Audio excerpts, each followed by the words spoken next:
오늘 하나님께서 우리에게 주시는 말씀은요, 사무엘하 18장 24절에서부터 33절까지 말씀입니다. 때에 다시 두 문 사이에 앉아 있더라. 파수꾼이 성문 위층에 올라가서 눈을 들어보니 어떤 사람이 홀로 달려오는지라. 파수꾼이 외쳐 왕께 아뢰매 왕이 이르되 그가 만일 혼자면 그의 입에 소식이 있으리라 할 때에 그가 점점 가까이 오니라. 파수꾼이 본즉 한 사람이 또 달려오는지라. 파수꾼이 문지기에게 외쳐 이르되 보라, 한 사람이 또 달려온다 하니 왕이 이르되 그도 소식을 가져오느니라. 파수꾼이 이르되 내가 보기에는 앞선 사람의 다름질이 사독의 아들 아히마아스의 다름질과 같으니이다 하니 왕이 이르되 그는 좋은 사람이니 좋은 소식을 가져오느니라 하니라. 아히마아스가 외쳐 왕께 아뢰되 평강하옵소서 하고 왕 앞에서 얼굴을 땅에 대고 절하며 이르되 왕이 하나님 여호와를 찬송하리로다. 그의 손을 들어 내 주 왕을 대적하는 자들을 넘겨주셨나이다 하니 왕이 이르되 젊은 압살롬은 잘 있느냐 하니라. 아히마아스가 대답하되 요압이 왕의 종 나를 보낼 때에 크게 소동하는 것을 보았사오나 무슨 일인지 알지 못하였나이다 하니 왕이 이르되 물러나 거기 서 있으라 하매 물러나 서 있더라. 구스 사람이 이르러 말하되 내 주 왕께 아랠 소식이 있나이다. 여호와께서 오늘 왕을 대적하던 모든 원수를 갚으셨나이다 하니 왕이 구스 사람에게 묻되 젊은 압살롬은 잘 있느냐? 구스 사람이 대답하되 내 주 왕의 원수와 일어나서 왕을 대적하는 자들을 다 그 청년과 같이 되기를 원하나이다 하니 왕의 마음이 심히 아파 문 위층으로 올라가서 우니라. 그가 올라갈 때 말하기를 내 아들 압살롬아, 내 아들 압살롬아, 차라리 내가 너를 대신하여 죽었더라면 압살롬 내 아들아 하였더라. 아멘. 여러분, 부모가 죽으면 땅에 묻고 자식이 죽으면 가슴에 묻는다라는 말이 있습니다. 이 말은 부모가 자식을 먼저 보낸 마음의 고통이 그만큼 크고 애절하다는 의미에서 온 것입니다. 오늘 본문은 압살롬의 죽음의 소식을 접한 아버지 다윗의 애절함이 고스란히 느껴지는 본문인데요. 비록 다윗이 압살롬을 죽인 것은 아니지만 아들의 죽음에 관한 다윗의 죄와 훈계에 대한 방조가 있었기 때문에 아들 압살롬의 죽음을 다윗 자신의 탓으로 돌리는 모습에 더욱 안타까움이 있는 것 같습니다. 본문을 통해 하나님이 주시는 교훈을 함께 나누기를 원합니다. 어제 우리는 아히마아스가 다윗에게 승전보를 전하고자 요압에게 몇 번이나 간청해서 아주 빠른 속도로 출발했음을 보았습니다. 그런데 이미 24절에 보니까 다윗도 가만히 있지 못하고 성전 안쪽 문과 바깥쪽 문 사이에 뜰에서 왔다 갔다 기다리고 있는 것입니다. 다윗은 어떤 소식을 기다리고 있었던 것일까요? 그때 한 파수꾼이 어떤 사람이 홀로 달려오고 있다고 다윗에게 외쳐 아뢰입니다. 그러자 다윗이 만일 혼자 오는 것이면 소식이 분명 있을 것이다 라고 말합니다. 그런데 한 사람이 아니고 두 사람인데요. 파수꾼이 한 사람이 또 달려오고 있습니다 라고 말합니다. 그러자 다윗이 동일하게 그 사람도 소식을 가지고 올 것이다 라고 말합니다.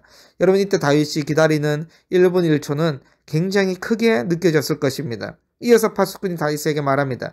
다름질하는 것을 볼 때 첫 번째 오는 사람은 사독의 아들 아히마아스입니다. 그러자 다윗은 아히마아스는 좋은 사람이니 좋은 소식을 가져오느니라 라고 말합니다.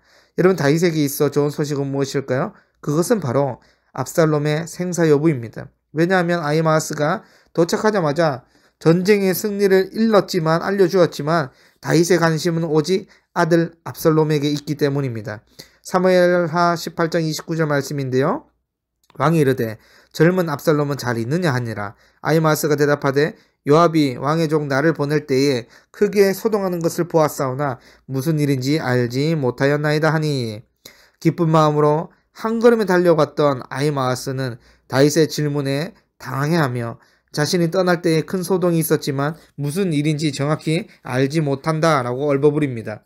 여러분, 아히마아스는 생각지도 못한 상황에 당황했지만 그가 할 수 있는 가장 지혜로운 대답을 다윗에게 한 것입니다. 여러분, 말은 정말 큰 힘을 가졌습니다. 말 한마디로 사람을 죽이기도 하고 살리기도 하는데요. 그래서 신자들은 더더욱 말을 함에 있어서 지혜로움이 필요합니다. 우리는 아히마아스처럼 상황에 따라 조심스럽게 말을 해야 할 때가 있습니다. 나의 말 때문에 그 사람이 더 힘들어하고 더 비통해 하지 않도록 지혜롭게 잘 전달해야 할 필요성이 있는 것입니다. 아마도 다윗은 이미 아히마아스의 행동과 대답 속에 아들 압살롬의 죽음을 예상했을 것입니다. 그럼에도 구스 사람 한 전령이 더 남아있었기 때문에 아히마아스를 잠시 물러서 있게 한 다음에 다윗이 이제 구스 사람에게 묻습니다. 사무엘하 18장 32절 말씀인데요. 다윗이 구스 사람에게 묻되 젊은 압살롬은 잘 있느냐? 구스 사람이 대답하되 내주 왕의 원수와 일어나서 왕을 대적하는 자들을 다 그 청년과 같이 되기를 원하나이다 하니, 지금 구스 사람은 대적하는 자들은 다 압살롬과 같이 되기를 원합니다 라고 말하면서 압살롬의 죽음을 실질적으로 암시했습니다. 이를 들은 다윗은 망연자실하며 울며 소리치지요. 내 아들 압살롬아, 내 아들 압살롬아, 차라리 내가 너를 대신하여 죽었다면, 압살롬아, 내 아들아, 내 아들아. 여러분, 절규하며 외치는 소리를 아들 압살롬은 이미 죽었기 때문에 전혀 들을 수가 없습니다. 여러분, 특히 다윗이 차라리 내가 너를 대신하여 죽었어야 했는데 라는 말에서 이 모든 비극이 다윗의 죄로부터 시작되었음을 알 수 있습니다. 이미 성경은 다윗이 밧세바와의 간음과 밧세바 남편 우리아의 살인을 사주했던 사건을 통해 나단 선지자는 이미 다윗 가문에 칼부림이 있을 것을 예고하였습니다. 여러분, 아마도 다윗이 이런 죄의 파장과 결과를 알았더라면 그가 죄를 짓기 전에 한 번 더 생각했을 것입니다. 그런데 다윗에 대한 아쉬움은 이뿐만이 아니지요. 자녀에 대한 교육의 문제도 있습니다. 다윗은 그의 아들 암논이 다말을 범했을 때에 암논을 징계하지 않았습니다.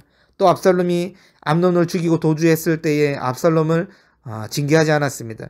여러분, 어쩌면 다윗에게 압살롬이 반역의 길로 가지 않을 수도 있는 여러 번의 기회들이 있었습니다. 그러나 다윗은 자녀들을 통해 사건이 터질 때마다 적절한 조치와 훈계가 이루어지지 않았던 것입니다.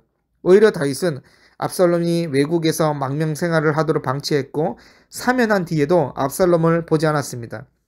아마도 다윗은 그의 뜻대로 살지 못하는 압살롬을 공의와 사랑으로 품어주지 못하였습니다. 압살롬을 향한 분노와 자존심이 더 컸기 때문일 것입니다. 이러한 사실은 다윗이 압살롬을 부르는 호칭에서 여실히 드러납니다. 여러분, 다윗은 압살롬이 암논을 죽인 이후에 지금까지 압살롬을 부를 때에 청년 압살롬 또는 젊은 압살롬이라고 불렀습니다. 다윗은 압살롬을 완전히 용서하지 못하고 계속해서 거리를 두었던 것입니다. 그러나 압살롬의 죽음을 전해 듣고 그동안 그토록 부르고 싶었던 내 아들이라는 말을 5번이나 반복하면서 절규하고 있는 것입니다. 여러분, 다윗의 이 외침은 너무나 가슴 아프게도 너무 늦어버린 용서와 사랑의 표현입니다. 따라서 오늘 본문을 통해 2가지 교훈을 기억하기를 원합니다. 첫째는 용서와 사랑은 살아생전에 전해야 합니다. 여러분, 자녀들이 부모의 뜻대로 살아가면 얼마나 좋겠습니까? 그런데 그게 좀처럼 쉽지 않습니다.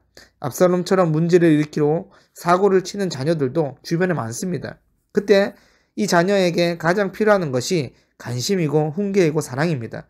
자녀에 대한 미움과 자존심 때문에 방치하거나 내버려 둔다면 그 자녀는 평생 부모에 대한 공의와 사랑을 배우지도 느낄 수도 없습니다. 그래서 신자는 자녀에 대한 깊은 후회를 하기 전에 용서와 사랑을 살아생전에 전해야 할 것입니다.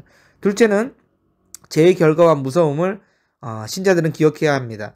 여러분, 반역자들을 저지하고 승리했던 그날 요압도 아히마아스도 구스 사람도 군사들도 백성들도 다 기뻐했습니다. 그러나 오직 한 사람 다윗은 슬퍼했습니다. 그것은 다윗 자신이 지은 죄 때문에 아들 압살롬이 죽었다고 생각했기 때문인데요. 여러분, 다윗의 머릿속에 밧세바와의 간음 사건도 스쳐갔을 것이고 자녀들을 공의와 사랑으로 품지 못한 부분들도 생각났을 것입니다. 여러분, 죄의 결과가 얼마나 크고 무섭습니까? 그래서 성경은 죄와 죽기까지 싸우라고 명령하는 것입니다. 여러분의 삶에 아무런 어려움이 없이 평탄한 삶이다 할지라도 하나님을 믿지 않고 죄에 빠져 있다면 그 사람의 마지막은 불을 보듯 뻔한 것 아니겠습니까? 여러분, 우리가 죄가 불러오는 비극과 결과를 기억하면서 죄를 멀리해야 할 것입니다. 죄를 가까이 하면서 하나님과 가까이 할 수는 없습니다. 또한 다윗은 죄를 범한 자녀들에게 적절한 사랑과 징계를 하지 못했지만 우리 하나님은 공의로우시기에 택한 백성에게 반드시 징계를 주십니다.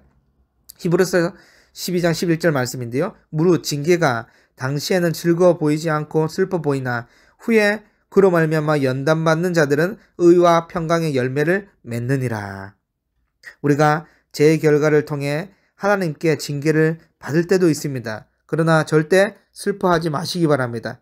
하나님은 우리를 너무 사랑하시기 때문에 더 큰 죄의 구렁텅이에 빠지지 않도록 징계하는 것이기 때문입니다. 오늘 우리는 다윗의 절규, 울부짖음을 통해 살아생전에 자녀들을 사랑으로 양육하며 죄의 결과와 무서움을 기억함으로 거룩한 삶을 살아가는 우리 모든 비전교회 성도분들이 되기를 간절히 소망합니다.